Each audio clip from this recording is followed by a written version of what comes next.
Hey, I'm Pastor Josh. I'm the next gen pastor here at East Pickens, and I've been here for about 7 months. It's been a very good, challenging, encouraging, and just overall great 7 months here, just pouring into kids, into families, students, and seeing just how strong and relational these kids are to Jesus Christ, and being able to help pour into that more and love on them and point them to Christ. So, what is your testimony? It's a good question. I would start off with just saying, kind of like every other kid my age, probably. I grew up in church. There was never a moment I wasn't going to church. I was always involved in some type of way. My mama was always grabbing me by the ear, dragging me to church, and I just kind of accepted it at that point.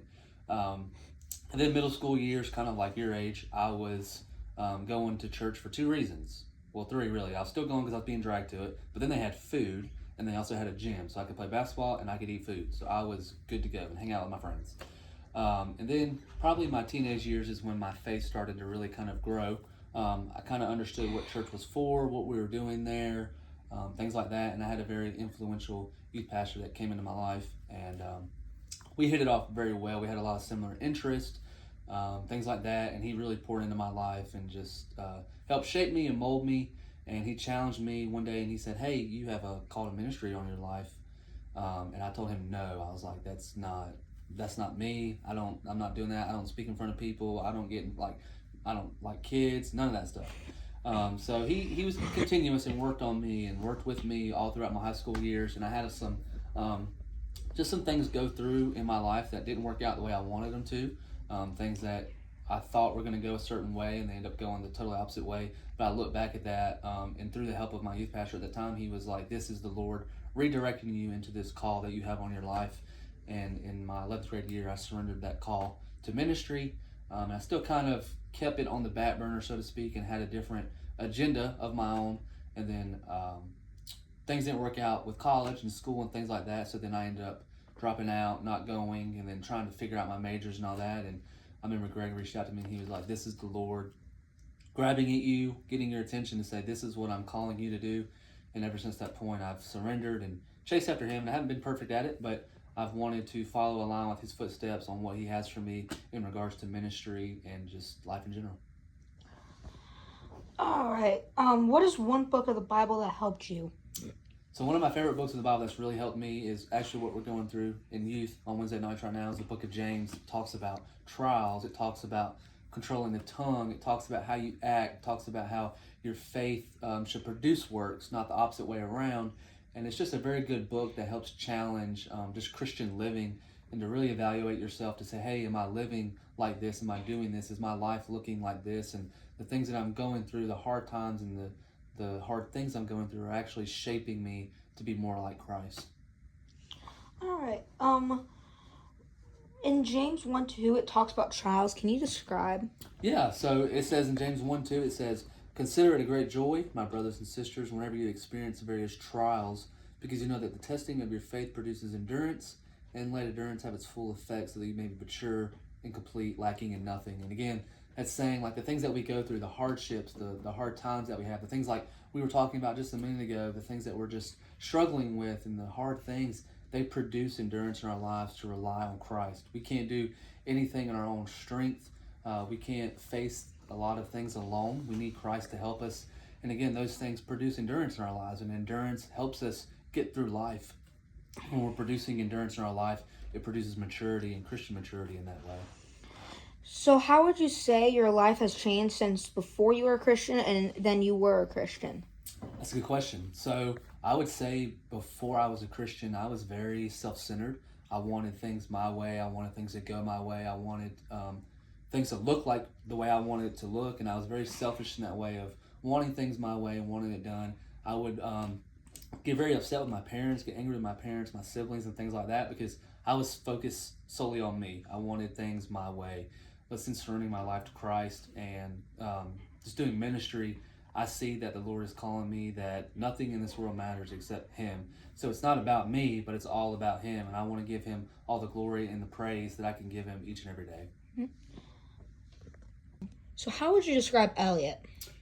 Yeah, Elliot is a handful, but in a good way. So Elliot is very energetic. Elliot's very passionate, and I don't think he would admit this to you, but Elliot has a heart of gold, and he wants the best for everyone that he comes in contact with.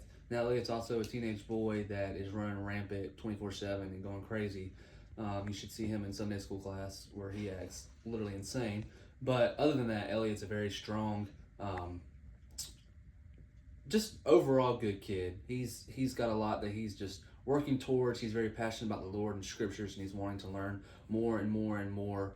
And he's just very knowledgeable. He knows a lot of knowledge about the Bible and also just other things like in general. I know he loves space and all the things that come with that. So Elliot's just a very fun, bubbly, energetic, just young man to be around.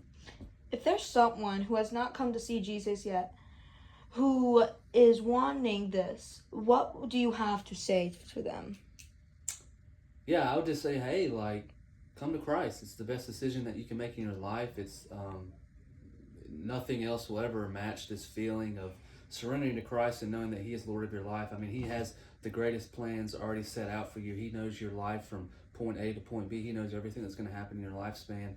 Just surrender to Him. He's the Lord, and He always guides, He protects, He gives, He takes away, and He also loves. No one can match God's love, and it's just a great feeling to be under the Lordship of Jesus Christ. How would you describe the Trinity? Yeah, that's a good question. I think it's a challenging one that a lot of people can't really understand very well. But I would say the best way I can explain it is there's three in one. So they're not individuals. They're not like separate. They're all together. So you have God the Father, you have Jesus the Son, and the Holy Spirit. Now the Holy Spirit isn't Jesus, and Jesus isn't the Father, but they are one Godhead that works all together. So, how did you start? Yeah, I would say how I started ministry was just taking every opportunity that I could. Once I fully surrendered to that call and how my youth pastor poured into me and gave me things to do, like he helped me lead small groups, he let me lead a discussion, he let me teach a lesson one night. I would look for these kind of opportunities to maybe like, hey, can I teach this class? Can I pray with these students? Can I do this and this? And I reached for every opportunity that I could get. Everything that I could come in contact with was maybe sitting with a pastor, doing something like what we're doing right now. I would find every single opportunity just to soak it up and learn about ministry. And I just kind of ran with it from there. So, how did you start? I mean, why do you do it? Why do I do it? That's a good question. Again, it's nothing about me. I'm just simply a vessel that's being used by God. I do it because I want to see students and kids and families come to know Jesus Christ, and that's my main mission, and I just want to be used by the Lord. So, how would you say that you have built your life of a Christ in this past 7 months coming to this church and being the youth pastor here?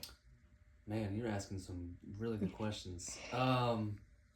Yeah, I'll be honest with you guys. It's been a challenge. So before I came here, I was part-time at a church, and I was also working full-time in a secular job. So it was very hard to find balance in my life with those things, and doing church, and then working a job, and starting a family. I have a 1-year-old, so still fresh in that. But then I came here, and church and my job became one thing.